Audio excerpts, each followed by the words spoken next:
everyone, so this is group ride with the classic Exeter Motorcycle Club. Let's go for a ride. Group ride.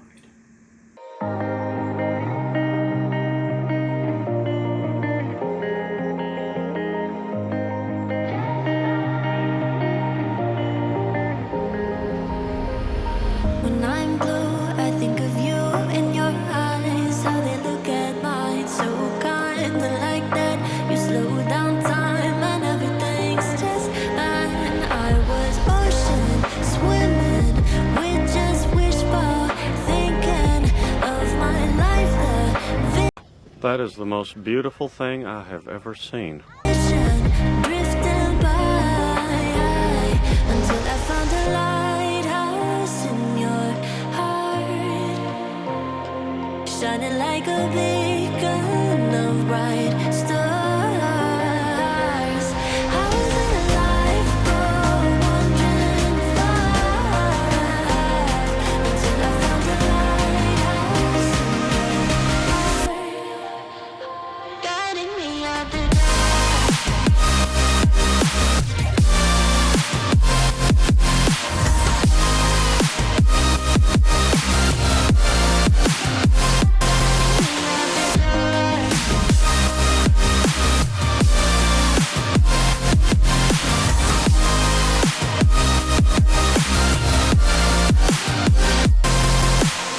When I'm scared, I send a flare and you're here in a flash.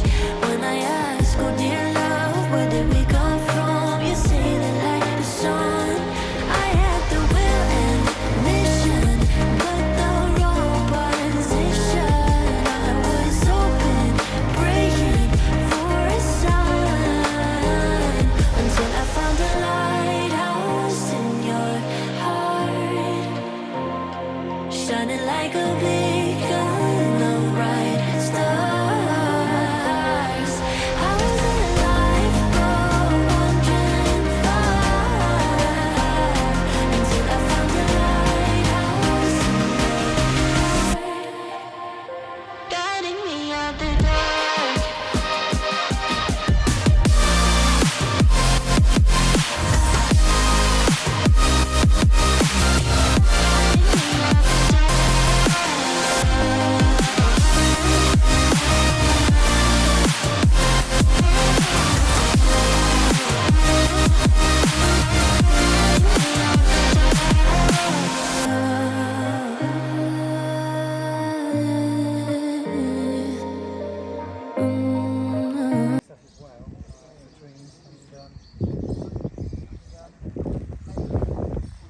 So this is the Kawasaki 1100 naked version.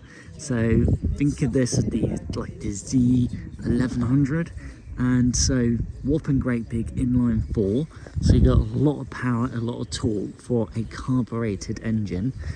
Super naked. So this was the most powerful, most torquey naked engine that Kawasaki did at the time. This one has Öhlins rear shocks, which that's incredibly rare, and those shocks must be worth a lot of money.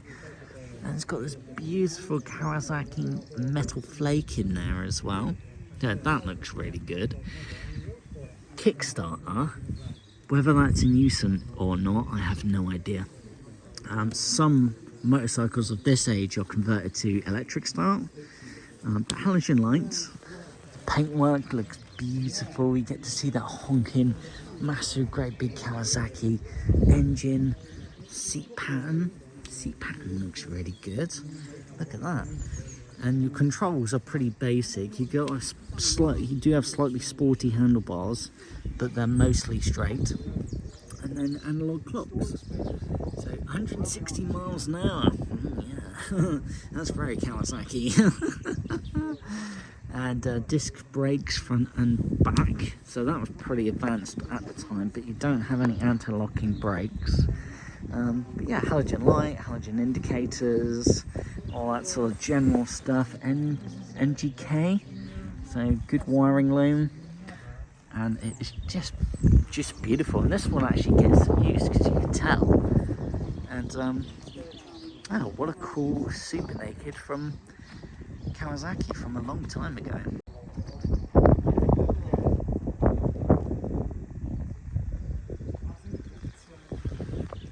So this is pretty cool.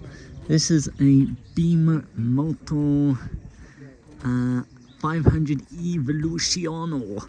So very Italian, but you do get Brembos. You get these gold as well, gold Brembos. You get this beautiful carbon fibre. Those look like braided lines to me, which is pretty good. Those forks look really high performance by Pilioni, and it's beautiful. It looks really good. Think of this as a B Motor, like a Super Sport, because it's only a 500.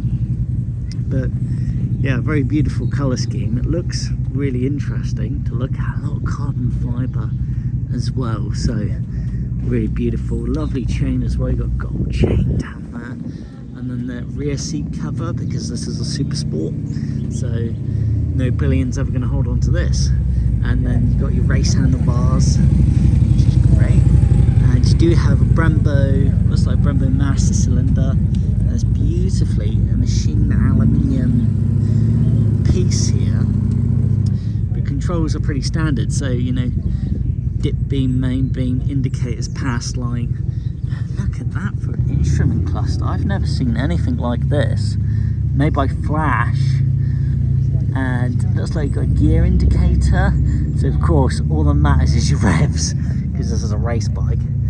And it's yeah, very Italian with the red, the white. It looks like it's got an aluminium frame as well, so super lightweight frame.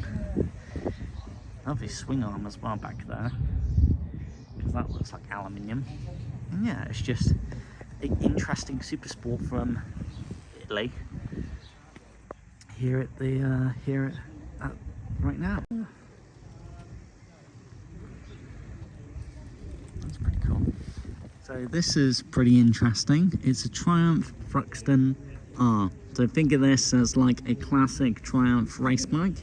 You do get monoblock calipers, and they are Brembo, so you get a huge amount of stopping power, and you get these gold forks as well. So this is competing against things like the BMW R90 classic race bike, and the Z900 RS Cafe. And yeah, it's a very 60s stroke 70s style, because you have the nose cone, which is what a lot of race bikes had at the time.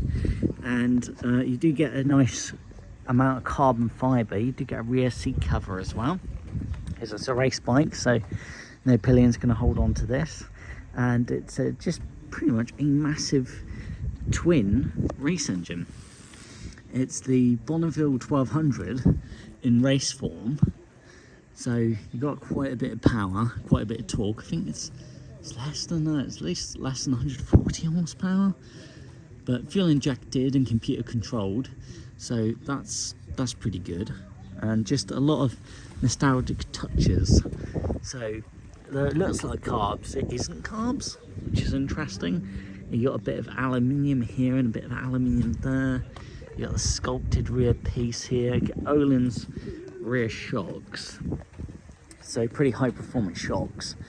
And then you got your race handlebars, because again it's classic race bike. And you get this nice stitching here on the seat. And those are your clocks, and they are analog. And then you get this aluminium piece here. So pretty cool. You guided me out the dark.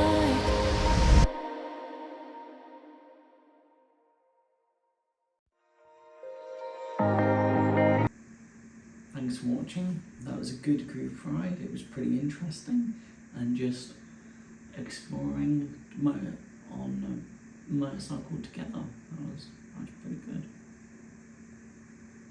Thanks for watching. Until I found a lighthouse in your heart, shining like a